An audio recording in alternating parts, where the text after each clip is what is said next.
Hello，大家好，我係 Much Go Watch 阿媽。今日會同大家介紹一隻豬帶藍面嘅玫瑰金天行者 Sky Jewel，個型號係336935，呢隻係42mm 錶面嘅。咁呢款天行者有咩咁特別呢？咁呢一款嗰個出嘅年份係2024年嘅。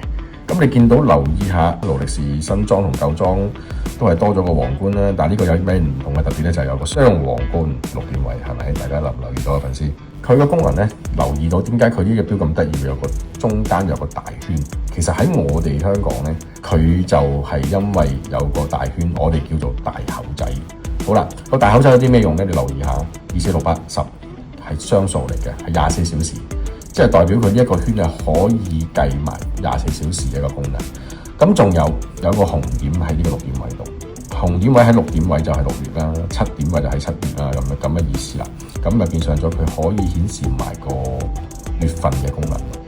咁當然你都知道 Sky Jewel 嗰個無論鋼款好啦、白金款好啦，或者係黃金款好啦，藍面同埋綠面咧，其實係一個最熱門嘅啦，已經係。